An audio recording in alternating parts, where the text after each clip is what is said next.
Welcome to Nightmares and Grief, a place to explore and celebrate the darkness.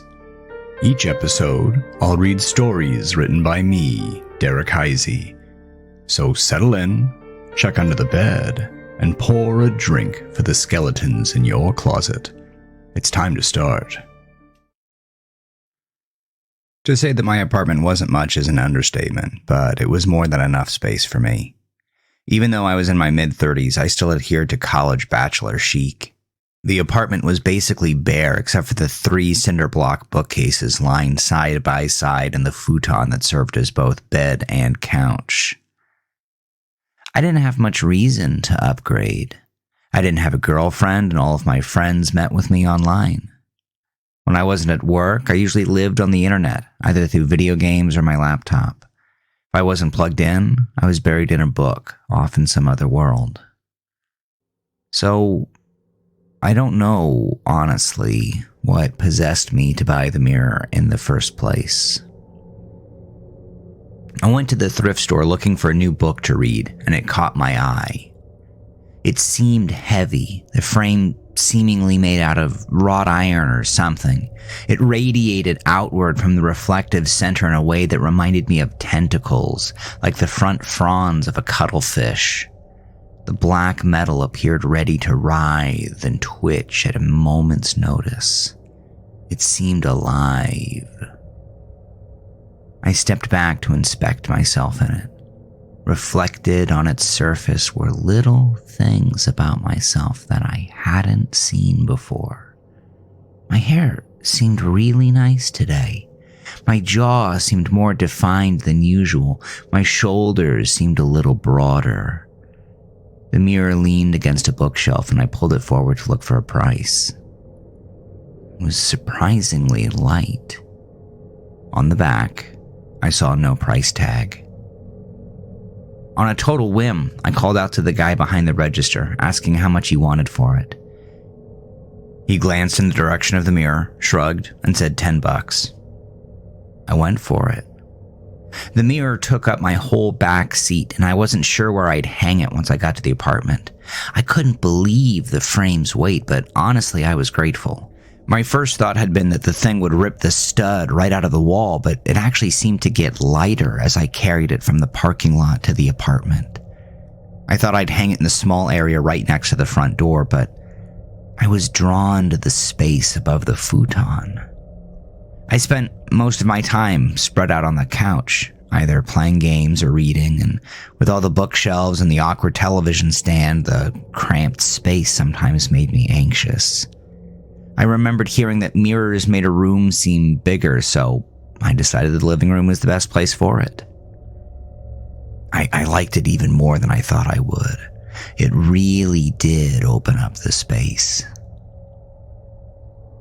I don't know when things really started, but I do remember having strange dreams that night.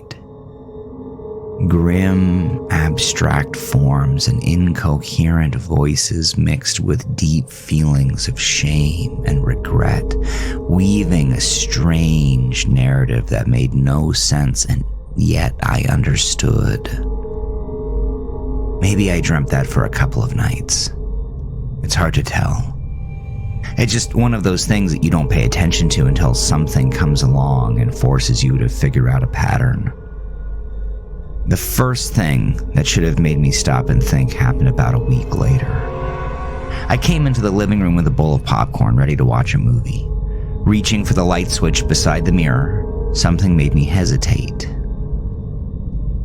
In the mirror, a book sat on the coffee table. When I did a double take on the coffee table, the book was nowhere to be found. The table was empty. On it sat nothing but a can of Coke. What made the book so bizarre was that before I made popcorn, I'd been debating whether I should watch a movie or read a book. As I was making the popcorn, I started wishing so slightly that I'd chosen to read the book. I turned my gaze to the shelf and changed my mind. I would read instead. I grabbed the book and returned to the futon. When I glimpsed the mirror, the book was gone. I chalked it up to my unconscious projecting my true desires like a Freudian slip of perception. But that wasn't the only time I saw something strange in the mirror. It was small stuff for a while, like the book. I'd look into the mirror and see something in my apartment that wasn't supposed to be there. A Taco Bell bag when I'd ordered Arby's and regretted it. An action movie when I'd started a slow art house thing that I wasn't enjoying. Each time I do a double take, look at the space reflected in the mirror, and then look at the mirror again. By the second glimpse, whatever I thought I'd seen was gone. But one time was different. I was in an ugly mood. I was sensitive to everything. The crosswalk took too long. The guy who passed me looked at me weird. The bus driver's tone was off when he said hi. And I didn't want to have anything to do with anyone. When I got to the apartment, I realized what had sparked the bad mood. The date. Today was the anniversary of Dylan's death. I heaved a shuddering sigh. It'd been over 10 years and it still hit me like a freight train.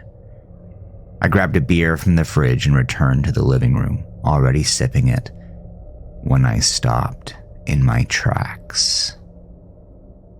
A figure stood in the mirror. And not just any figure. Dylan. Stunned, I gaped at the reflection for a few beats before I recovered my senses. I looked back at the space the mirror reflected, which of course remained empty. But I wouldn't accept that. I set my beer down on the coffee table and, facing the mirror, got onto the futon. I ran my hands along the strange metal tentacles radiating from the bright reflective center, looking for some kind of device, some kind of switch, something that I had missed when I bought the thing. I lifted the mirror off the wall just long enough to run my palm along the back panel, and when I flattened the mirror onto the wall, he reappeared. Dylan. Exactly the way I'd seen him the day he died. His arm hung lamely from his shoulder, the shirt sleeve tattered, revealing the bloodied flesh beneath, broken from the tire of the car. His dislocated jaw sagged low on the left side where the joint had snapped and the cheek had ripped open.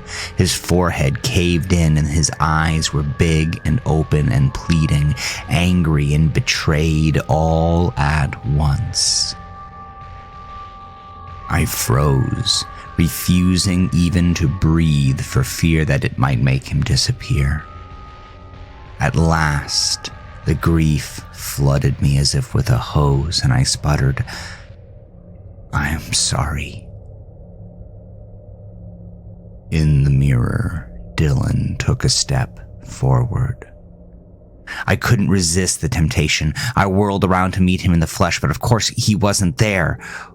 When I returned to the mirror, it reflected the room in reality.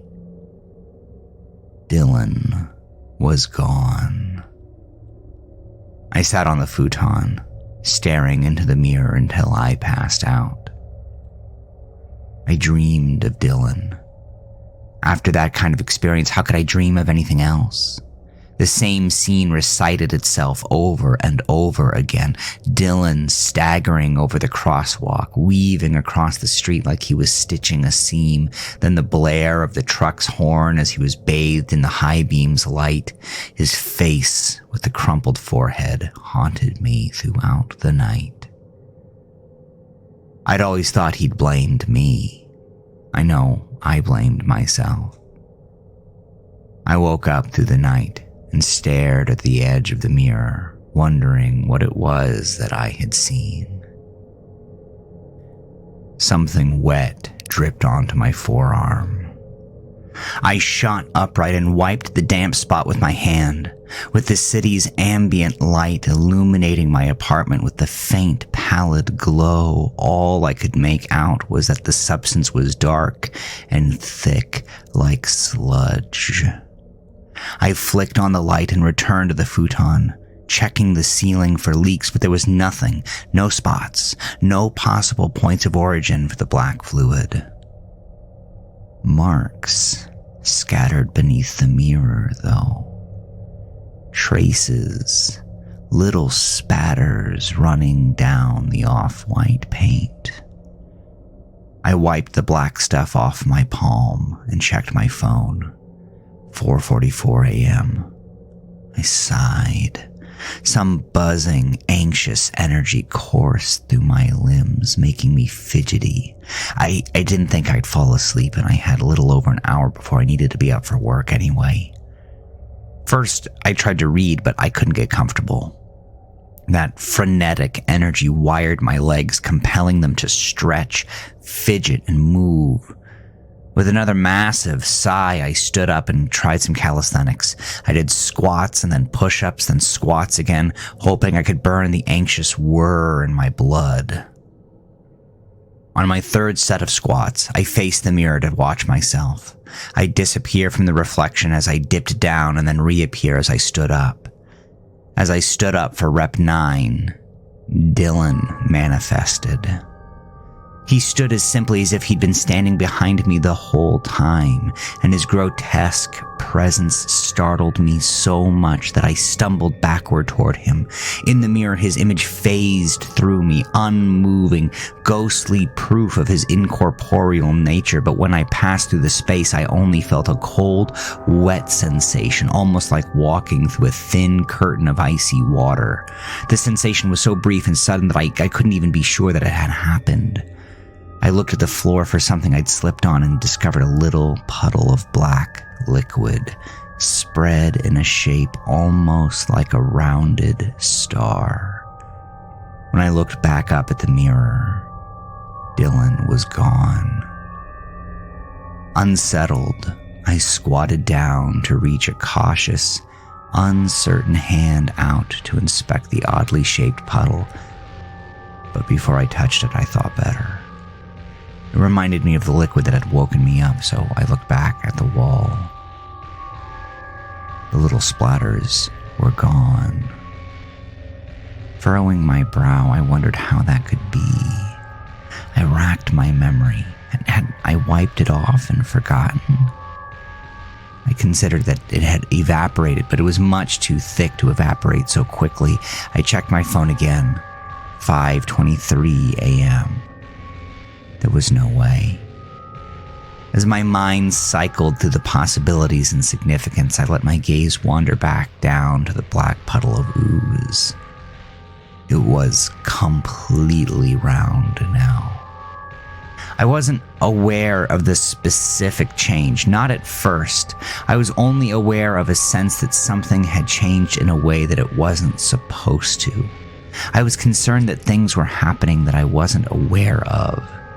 Once more, I looked to the ceiling for signs of leaks, but I knew the white popcorn ceiling would be perfectly intact.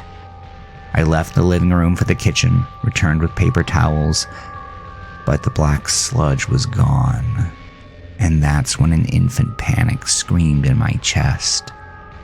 Something wasn't right, either inside my apartment or inside my head. That night, after I returned from work, I turned the lights off and knelt on the futon before the mirror. I stared and stared, shifting my focus to see if I could make it happen through a trick of the light. I thought that if Dylan was real, then I should be able to talk to him.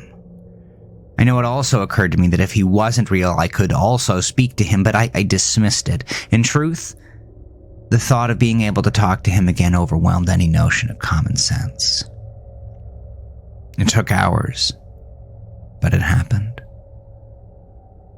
Late into the evening, when I was about to give up and go to bed, I rubbed the prickle of sleep out of my eyes, and when I reopened them, there he was, the same as ever.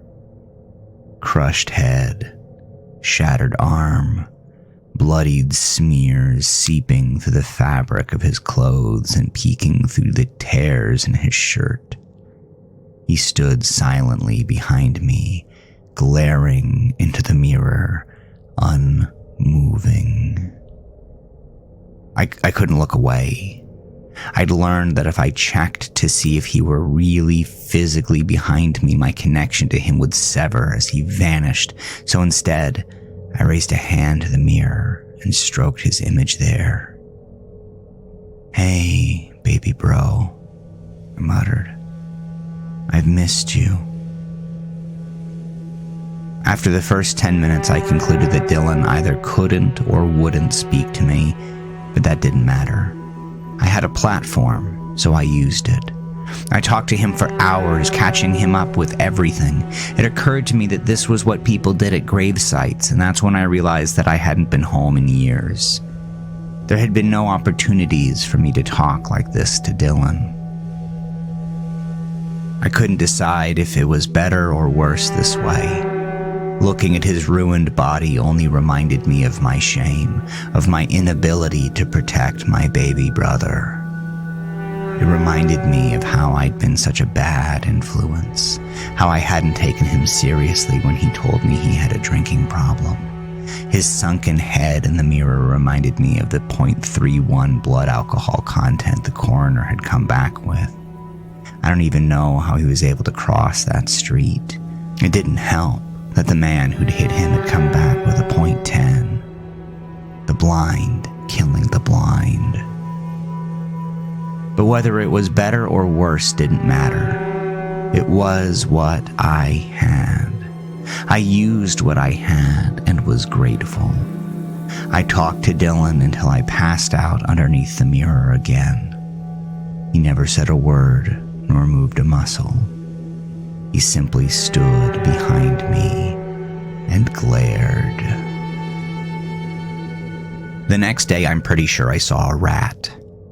I heard it first. The sound came to me in my dreams first as a spider with hard talons at the end of each leg. The dream ended when the spider crawled up my arm and I awoke with a start, practically leaping to my feet from the futon. I bounced my gaze across the room in an attempt to locate the sound. I caught movement out of the corner of my eye on the far side of the coffee table, and when I whirled my head to catch it, I glimpsed a small, dark mass scurry beneath my TV stand. Scrambling to my feet, I flung myself across the room to the TV stand and dropped to my hands and knees. I didn't see anything underneath, but I knew that didn't mean anything. I sent my landlord a text that I had rats. It made me sick to think about it. He'd place traps, and that's about it. I'd be the one who'd have to check them and find the shriveled corpse of a desiccated rodent glued to a sheet of cardboard. The repugnant thought reminded me of Heather. It brought me back to the time that she'd had mice in her apartment and had called me over just to throw away the traps. She hated rodents more than anything else in the world. Their paws especially freaked her out. But when she glimpsed that little brown thing strung out on the glue trap, wasted away and decrepit, she'd cried so hard that her body quaked. I held her there in the kitchen, rubbing her arms and back as she buried her face in my chest. She said it was too sad. She wished we could live in harmony. That notion stuck with me, still sticks with me, even after our breakup. A twinge of remorse, maybe even a little grief, filled my heart. When I straightened up and turned around, I saw Heather in the mirror. In the reflection, she stood between me and the mirror, almost so that she should have been blocking my view of the mirror altogether. My first thought was confusion. My second was terror. Dylan was dead, and he appeared in the mirror. What did that mean for Heather? Was she all right? We may have broken up a few years ago, but that didn't mean I no longer cared for her. We'd fallen out of contact, so I hadn't heard from her. I scrambled over to my phone, walking through her in the mirror as I did and experiencing the same cold, wet sensation I had the night before with Dylan. I swiped through all of her socials. Nobody had posted well wishes. Nobody had sent thoughts and prayers.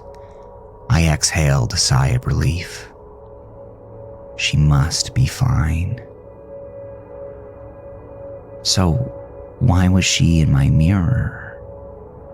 I went to the spot in the room where I saw her in the reflection, then passed my hand over it. It was cold, like a draft. In the mirror, Heather blinked. Otherwise, she stood stark still. I went to the mirror and knelt on the futon like I had with Dylan. I asked her why she was here. I asked her what she wanted. She didn't answer any of my questions. She just stood there and stared at me like she was going to cry. So I did what I did with Dylan the night before. I poured my heart out to Heather, confessing secret resentments and discomforts, begging forgiveness for slights and wrongdoings. She was my captive audience. I could release all of my regrets.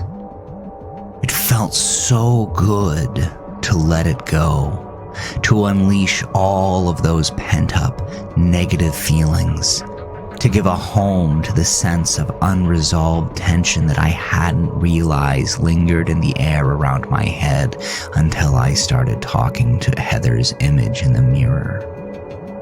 Just like with Dylan, I spent hours with Heather. I was missing work, and I didn't care.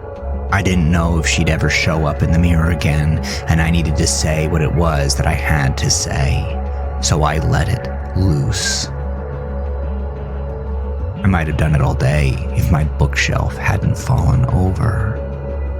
I was telling Heather about how much I hated the way she told me to do things when a thunderous crash boomed behind me. I flung around and witnessed my cinder block bookshelf toppled. The books spilled across the laminate floor and the top cinder block cracked with the force of the fall. Then a shadow passed across the other side of the room. When I turned to catch it, I glimpsed the tail end of the rat I'd seen earlier in the morning. Except this time, it was bigger. Much bigger. It must have grown to the size of a cat by now. It darted close to the ground, moving from the tiny dining table into the living room toward the bookshelf it had just knocked over. Then it ran straight for me and vanished beneath the futon. I flew off the futon and flipped around, laying flat on the ground to peer beneath the futon. I expected to see an angry, agitated creature, but instead it was empty. I pulled the futon forward and inspected the wall, running a hand over it, checking the baseboard and looking for the place where it had vanished. There must have been some loose seam or hole that I was missing, but I couldn't find anything.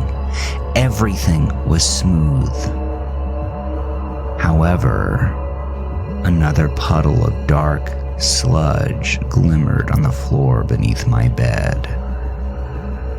I gave up on the premise that the apartment above was leaking, but maybe the sludge came from the apartment below? I'd never heard of a leak going upwards, but maybe there was some problem with the water pressure and it forced the stuff through my floor. That seemed even worse than the original concern. It wasn't lost on me that the sludge was directly beneath the mirror. The puddle had spread pretty wide. As I stood above it pondering, I gazed at myself in that still, shiny black surface. My reflection appeared distorted somewhat, like it was inconsistently fuzzy around the lines. In the glistening black surface of the puddle, my eyes appeared bloated and my mouth appeared twisted and wide. I'd expect it from a moving puddle, but this thing was still, flat and smooth like a glass plate. It could have been its own mirror. I must have jostled it or something, because the image in the puddle moved. I think the hand in the puddle's reflection rose and scratched its face, but I didn't do that. My hand stayed at my side. So it's impossible that that's what I saw. It's possible, though, that I moved something that caused vibrations in the floor, or that my neighbor below had knocked the wall with his couch or something to cause a tremor to run up the support. I don't know what caused it, but I know what's possible, so I stuffed the shock deep down and grabbed the paper towels. My landlord would come and find the problem, and then I wouldn't have to worry about the black sludge ever again. I started wiping it up. It stank faintly like spoiled meat and was heavy like molasses. A fat dollop plopped onto my forearm as I scooped it up with the paper towel, and the smear was so cold that it almost felt like a burn. After blazing through 3 paper towels, I tossed the heavy pile in the garbage and got a mop. The sludge seemed to grab hold of the mop's strands like a hand grabbing a fistful of hair. I had to drag the mop head through the patch by leaning my weight into it. The sludge had an aversion to water. When I dunked the mop into the bucket, the sludge immediately detached from the mop strands and soared to the surface of the water. There it writhed, worm-like. I thought it was some kind of weird trick, like how oil collects on the surface of the water in little medallions, so even though it fascinated me, I didn't think too much about it, no matter how lifelike the little tendrils appeared. Finally, I was able to get it all off the linoleum under my futon. The mop bucket water was polluted with countless little sludge things writhing in a creepy dance. They gave me chills. Instead of dumping them out into the toilet, my first instinct, I tossed the water into the grass patch outside my unit. They flopped about on the ground beside the tree, but I didn't stick around to see if it stopped. They creeped me out too much, so I headed back toward the apartment. I was glad I dumped them outside. Who knows what that stuff would have done to my plumbing.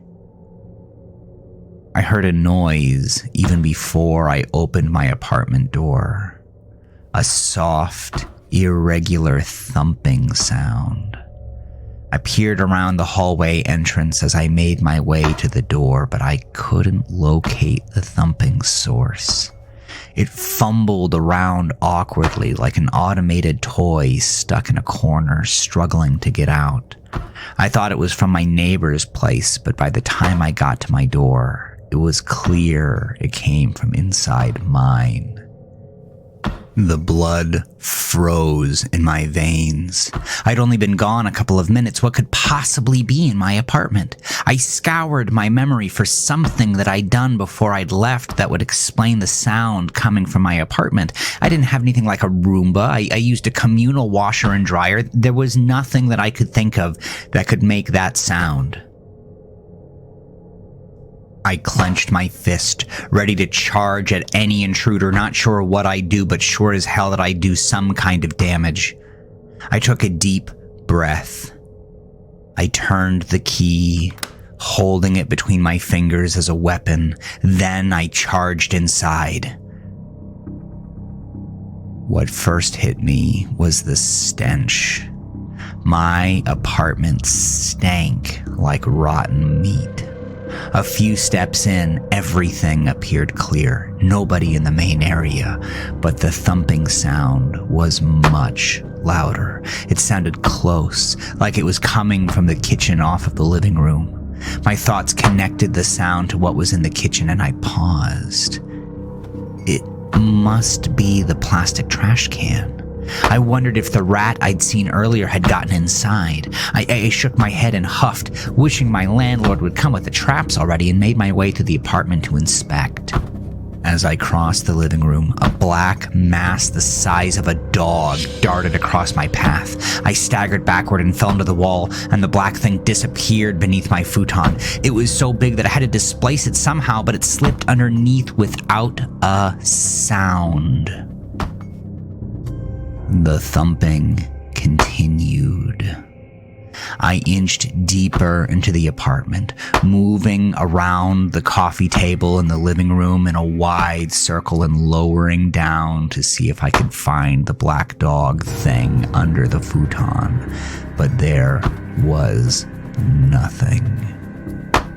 Just like the last time I saw an animal scamper underneath, there was nothing beneath the futon. The thumping continued. It came from the kitchen.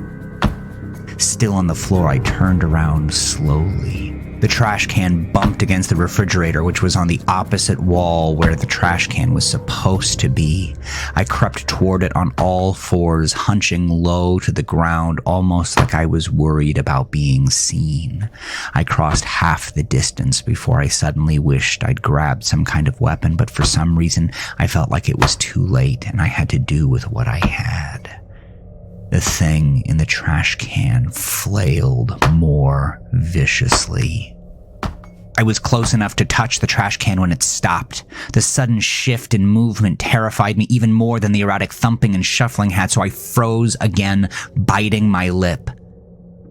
The trash can rattled harder than ever this time and then careened onto its edge. With a hollow thunk, it toppled onto the floor on its side. The lid popped open, garbage spilled out, and something black launched out of the opening in the can. In a single bound, it landed onto my chest and sunk needle-like teeth into my shoulder. They burned like dry ice. I screeched and flung it off. Contact with the black mass was wet and freezing, and I took away my hand to reveal a sticky black residue.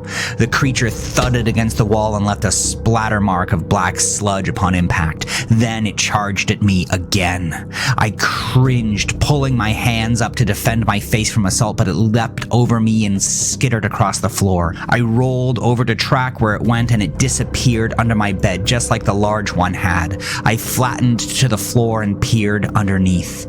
I knew what to expect, and that's just what I saw. Nothing. I went to the bathroom to inspect the bite that the creature had left on my shoulder. When I took off my shirt, I expected to see a ring of tiny red pinpricks, but there was nothing.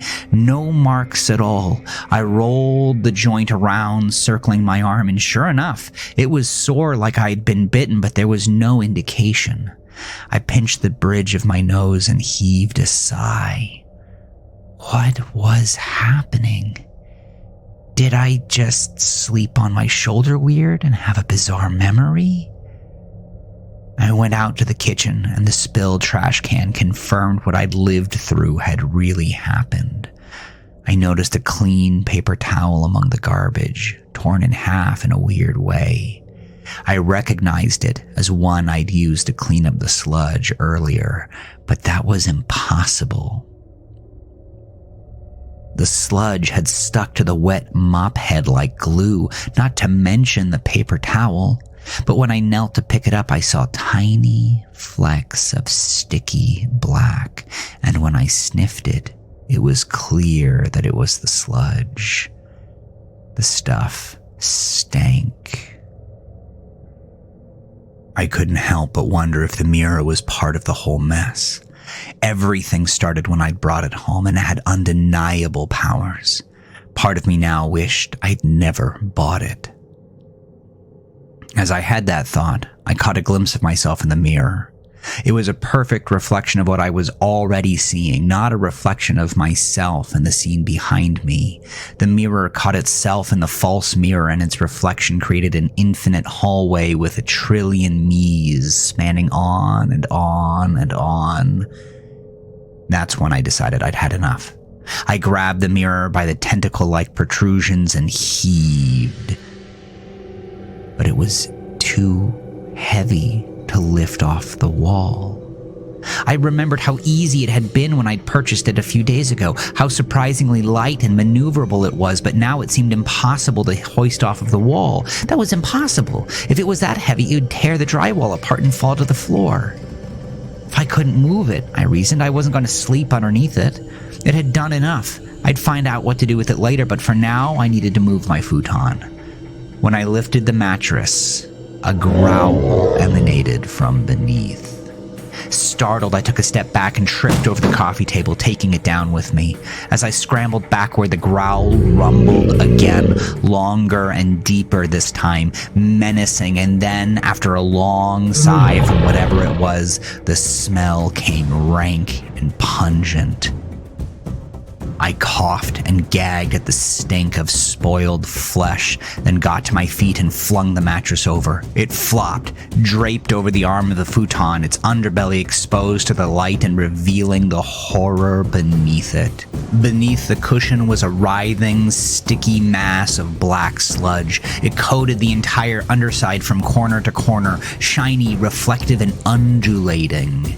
My image reflected in the black mirror of its surface, distorted like I'd seen in the puddle, but now the distortions had crescendoed into the grotesque. The features of my face weren't just warped at the edges, but corrupted all over. My nose was upside down and sticking out of my temple. One eye was on my forehead while the other was on my chin, and my mouth tore a toothy, vertical line down my face. I recoiled and stumbled backward with a gasp. The sludge seemed to react to my fear and the disturbance. It bucked, pulling the mattress up with it and then detached from the fabric. It writhed into a many-limbed monster that flailed blindly about. It felt for the wall and then transformed again, deconstructing into a gravity-defying liquid pool that spread across the wall like a stain. It collected around and underneath the mirror where it boiled, buzzing and bubbling with energy. Then it lifted the mirror off the wall. While suspending the mirror above the floor, the sludge slid down the wall and formed into a four-legged creature. It was built like a pit bull, muscular with wide, powerful shoulders which sprouted a thick neck. Instead of a head, it heaved the mirror to face me. Its long, sharp claws dug into the linoleum and tore gouges in the floor as it bristled, tensing its corded muscle as it lowered itself. The nebulous, tentacle-like frame writhed like living creatures, and in the mirror shone an image of myself cowering in fear as the beast ripped my body to shreds. The monster lunged, colliding with the wall as I collapsed to the floor in an attempt to dodge it. The creature roared in frustration and whirled around to slash at my leg. When the black sludge met with my skin, it felt like a cold burn, like grabbing a frozen pole with wet hands. The sharp point of the claw shredded my flesh and scattered a flick of blood across the floor. I screamed and stumbled backward, hitting the floor hard. My whole leg was useless, like the icy powers of the claw had made it lame. I dragged it on the floor behind me as I scrambled back away from the thing. It launched itself at me again and I flipped onto my back, kicking out with my good leg. The blow landed squarely in the center of the monster's mirror face and sent spiderweb cracks outward. The tentacles around the flame flailed into agonizing knots as it screeched and reared back. I used the precious seconds that the monster's suffering afforded me to drag myself into the bathroom and lock the door. I didn't think I'd make it far if I tried to escape the apartment. Running wasn't an option. I hoped hiding could at least buy me time to figure something out. It seemed to work. Beyond the door, the claws scuffled against the linoleum and its low, guttural growl rolled like thunder. Below, through the gap in the bottom of the door, the monster's shadow crossed the threshold and the snuffling grew louder and the tapping became more distinct. The monster didn't seem to know what to do now that I wasn't in the living room. Perhaps the blow to the mirror had done more than I'd imagined. I could only hope it had. Then the snuffling stopped. The room went silent. It went silent for a long, long time.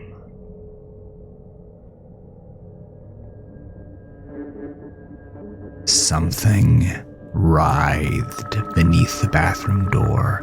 From the gap in the door, black snakes squirmed. They moved across the floor with startling speed, moving blindly over the white tile to find my feet. I stomped on one, leaving a black smear on the white tile, following a hiss and a shriek. The thing had crunched like a beetle. The sound seemed to alert the others, and before long I had them circling my incapacitated leg, wrapping around it. Even though I couldn't use the limb, I hadn't lost feeling, and the black snakes burned my skin with their frigidness. They crawled up the leg fast, but I was faster in swiping them off. But no matter how quickly I grabbed them and cast them off, no matter how much I grit my teeth against the pain of touching them, they kept coming again and again, and that's when I remembered the mop.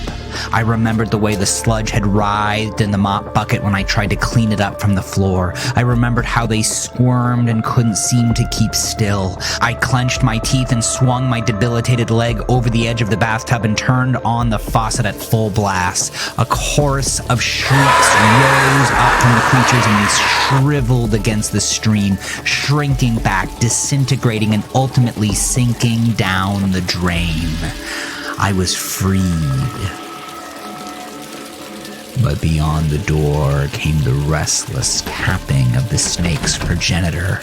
The bathroom door rattled as, I imagined, the tentacles of the mirror reached out to grope for a way in. I wondered if the snakes communicated what was inside before their demise, but either way I was ready. I switched the tub to the shower head and steadied myself against the wall as I stood up, using the handrail to pull myself up. The shower head didn't have a detachable handle, but I could still angle it. I called out to the thing outside, taunting it.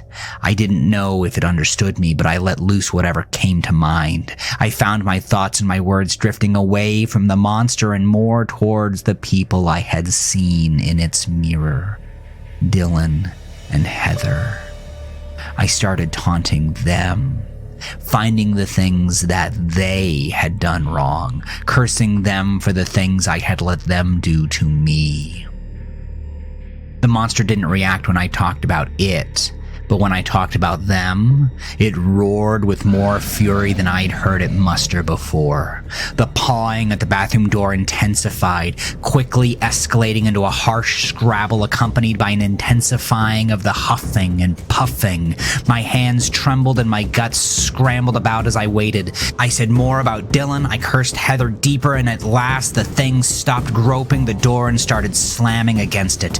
It charged once. The door shook on its hinges. It charged twice. The wood groaned, splintering. It charged a third time, and the door burst off the hinges, flying across the tiny space and colliding with the opposite wall. I immediately turned the shower head onto the beast, and it roared against the spray. I grabbed the toilet tank lid and balanced on one leg while I slammed the porcelain into the mirror again and again, trying to break through the mirror to the other side. The creature groaned and yelped pitifully as I beat it into the ground. Then, as the water washed over the sludge and caused it to disintegrate, I knew I had won. All the monster left behind was the frame. All the reflective mirror liquefied like the sludge, liquefied into mercury and melted into the floor. It took a while, but my leg healed up. I still walk with a limp. I also can't stand mirrors anymore, for obvious reasons. I took the one in my bathroom out, and I guess I'll put it back up when I move. I don't know. But I avoid reflective surfaces even now. Maybe one day I'll be better about it, but today, I'll be gun shy. I planned a trip to visit home. It was time I paid respects to Dylan's grave. I hit up Heather and apologized. She apologized too. We both had a lot to make up for. I haven't told anyone about the monster in the mirror because I don't think anyone would believe me. But this morning, when I was cleaning my apartment, I found something underneath my futon. It was a shard of broken mirror. When I caught my reflection in it, I swear I saw my father standing behind me. More regrets. More old monsters to fight.